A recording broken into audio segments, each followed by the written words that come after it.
PCR Group, votre partenaire conseil en radioprotection.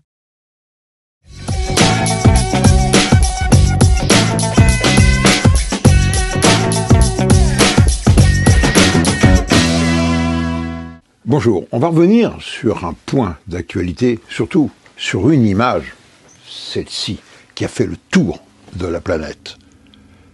Vous voyez cette espèce de luminium dans le ciel des États-Unis, et c'est parce que il y avait des amateurs qui ont pris cette photo et qui l'a mis sur les réseaux sociaux que ça a déclenché, je voudrais dire, une grande bataille diplomatique. De quoi s'agissait-il ? Il s'agissait ni plus ni moins que d'un ballon, on va y revenir, tout de même très évolué, avec dessous des panneaux solaires comme source d'énergie, de façon à alimenter des appareils scientifiques, des appareils sources d'observation militaire, vous l'avez bien compris, des émetteurs et des petits propulseurs. Donc, on était en face, les Américains, et la communauté scientifique était en face, disons, d'une race d'engins, de ballons que l'on avait, nous, les Occidentaux, un peu oubliés. Et les Chinois, qui n'en étaient pas à leur coup de maître, ont dit non, qui ont été pris, en quelque sorte, les mains dans le pot de confiture, disaient non, il s'agit simplement d'un ballon météo qui allait arriver. Alors, petite explication, les ballons météo sont dotés tous d'une charge pyrotechnique, de façon à crever l'enveloppe lorsqu'ils dérivent, et notamment, c'était lorsque j'étais en Suède, lorsqu'ils dérivaient vers la Finlande et le territoire soviétique, ils n'avaient pas le droit de le surveiller, et à ce moment-là, on crevait par radio l'enveloppe, et la charge scientifique, qu'il ne fallait pas tomber entre les mains des soviétiques, retombait au sol avec un parachute. Donc, si les Chinois disaient « on ne contrôle plus un ballon météo », ils avaient toujours la possibilité de le détruire et de le ramener au sol. Donc il s'agissait, c'était évident, d'un engin d'observation militaire et dont le but, vous l'avez bien compris, c'est l'observation, mais c'était aussi le moyen de déclencher les réactions des Américains et voir comment ils réagissaient, car ils n'en étaient pas à leur coup d'essai. Alors, ça nous interpelle, surtout sur la suite des événements, parce que, à mon avis, c'est révélateur, j'oserais dire, d'une nouvelle race d'engins qui vont apparaître. Alors, schématiquement, si vous voulez, dans l'atmosphère, j'oserais dire qu'il y a deux tranches qui sont accessibles à l'homme. La première tranche, ça a été d'abord celle des ballons. Évidemment, le premier des ballons, c'était les montgolfières, les frères pilotes de Rousier, qui se sont tués, dont l'un s'est tué avec un ballon, une montgolfière, en essayant de traverser la Manche. Et donc, ils montaient à 300, 400 mètres d'altitude. La deuxième tranche, ça a été avec le développement de l'aviation qui a permis de monter beaucoup plus haut. Et aujourd'hui, les avions circulent entre 10, 12, 13 000 mètres d'altitude. Seuls quelques rares engins sont capables de monter jusqu'à 30 000 mètres. C'était le cas notamment du fameux SR-71 américain. Et au-dessus de la troposphère, eh bien, il y a, j'oserais dire, un grand vide jusqu'aux limites de l'atmosphère qu'on situe aux alentours de 120 km. Et le domaine des satellites, lui, ne commence qu'à 250 km d'altitude, et la station spatiale, elle, est à 400 km d'altitude. C'est pour vous situer l'ordre de grandeur. Et donc, il y avait entre le domaine des avions et le domaine des satellites une espèce de grand vide sur le point de vue de la connaissance. D'où l'intérêt que pouvaient procurer et que vont procurer des nouvelles races d'engins. On remet au goût du jour les ballons. Et donc, quel est leur intérêt finalement ? Pourquoi les ballons, alors que l'on a des satellites ? Le plus grand intérêt, c'est la permanence. C'est-à-dire qu'on peut assurer des missions de très longue durée, ce que ne peut pas faire les systèmes aéroportés. Et on a un intérêt donc de permanence aussi complémentaire par rapport aux satellites, puisqu'un satellite va défiler au-dessus d'un point et va revenir quelques jours plus tard, la plupart du temps. Alors qu'un ballon, lui, va rester en permanence au-dessus de la zone considérée. Donc la permanence et la durée d'opération est très très importante, notamment pour des applications défense.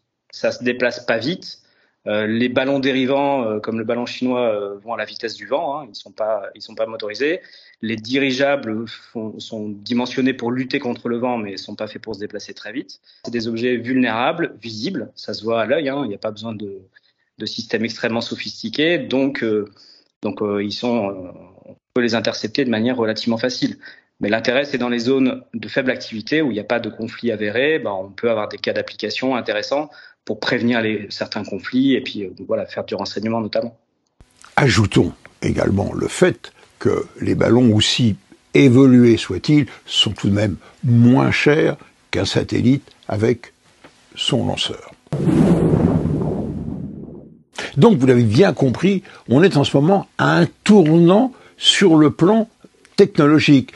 Vont apparaître nouvelles races d'engins capables d'évoluer, je voudrais dire, dans la haute atmosphère, au-dessus de 20 000 mètres, 20 km d'altitude, jusqu'à 40, 50 km d'altitude. Donc des engins qui profitent de l'amélioration des connaissances techniques sur la fabrication des enveloppes, sur les moyens de guidage, sur l'électronique et les systèmes de propulsion. Et on se dit, on a vu ce que font les Chinois, les Américains ont des projets, et on se dit, et nous, et l'Europe, et surtout la France, on a un projet, j'oserais dire, d'une nouvelle race d'engins, une espèce de couteau suisse, si vous voulez. C'est-à-dire une plateforme multimodale, capable de faire beaucoup de choses. C'est à la fois mi-ballon, parce que c'est tel, avec une grosse enveloppe, telle une montgolfière, il va pouvoir monter de lui-même jusqu'à 40-50 km d'altitude. Mi-dirigeable, parce que doté de moyens de propulsion, avec des moteurs électriques, des hélices et des panneaux solaires, et peut-être une pile à combustible pour son alimentation en énergie, mais également mi-drone dans la mesure où il est entièrement automatique. Le nom de cet engin, qui est un projet européen dans lequel 50 entreprises françaises travaillent, dont le constructeur Thales, le Stratobus. Et donc on peut se demander pourquoi ne l'a-t-on pas fait oui, c'est beaucoup plus compliqué qu'il n'y paraît. Alors Thales, nous on travaille sur le sujet depuis 2016 de manière très active. Hein. Donc la France est à la manœuvre sur le sujet avec des subventions et des investissements industriels. Donc nous, notre projet, c'est Stratobus, hein, c'est un dirigeable de grande dimension, hein, de 140 mètres de long, 32 mètres de diamètre, qui est destiné à embarquer des charges utiles très puissantes, 250 kilos typiquement. Et on est supporté par l'Europe maintenant, on vient de remporter un contrat européen pour aller sur des phases de démonstration. Donc l'objectif, c'est d'arriver à avoir ces démonstrations sous quelques années. Donc oui, on est plutôt leader du domaine avec des développements technologiques très très avancés. Alors les dirigeables troposphériques classiques, on maîtrise la technologie depuis très longtemps. Hein. Par contre, les dirigeables stratosphériques, donc ceux qui volent autour de 20 km, c'est extrêmement complexe en termes de technologie de base. C'est-à-dire, vous avez parlé de l'enveloppe, des générateurs solaires, du système énergétique globalement, mais c'est aussi extrêmement complexe en termes de système et de guidage et de navigation. Le produit lui-même est extrêmement complexe à faire fonctionner, puisqu'on doit lutter contre à la fois un environnement qui est très difficile. Il fait très froid, il y a de l'UV, de l'ozone, il y a des conditions environnementales qui sont complexes, et on a un problème de masse. Il faut monter des volumes très importants à des hautes altitudes, donc il faut être très léger pour pouvoir équilibrer l'importance de l'air qui est quand même faible et la masse qui ne doit pas être trop importante. Donc on a démontré la faisabilité en 2019, et là on bascule dans une étape de démonstration sur des machines intermédiaires de 60 mètres de long, qui permettent d'éviter des investissements d'infrastructures trop élevés et de démontrer notre capacité à faire fonctionner un système à échelle 1 à terme. Donc, si l'intérêt, vous l'avez bien compris, c'est d'abord militaire et surtout pour avoir les crédits de développement, cette plateforme haute altitude, multimission, va pouvoir servir à beaucoup d'autres choses, notamment sur le plan scientifique et de l'environnement. On voit en fait qu'il y a énormément d'applications, parce que là on voit un cas sur peut-être de l'écoute, en tout cas de l'observation, mais il y a énormément d'applications, notamment sur la surveillance de la Terre. Ça peut compléter le programme européen Copernicus. Vraiment, les applications défense, c'est une petite partie. Les applications environnementales, c'est assez important. Navigation aussi pour compléter les services sur les voitures autonomes, par exemple. Et la partie télécom qui arrivera à terme, donc pour faire des relais de communication sur des sous-continents à base de stratobus, par exemple, ou d'autres solutions haute altitude.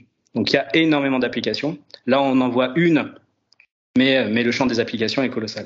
En résumé, cette image a fait réfléchir les autorités militaires et les politiques des pays.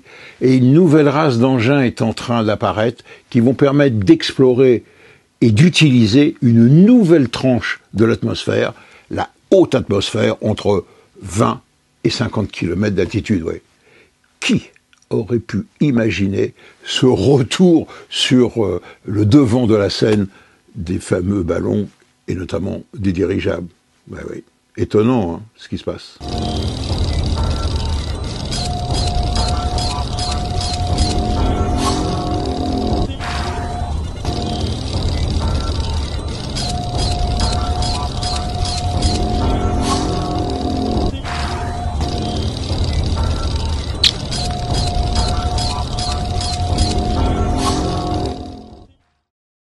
PCR Group, votre partenaire conseil en radioprotection.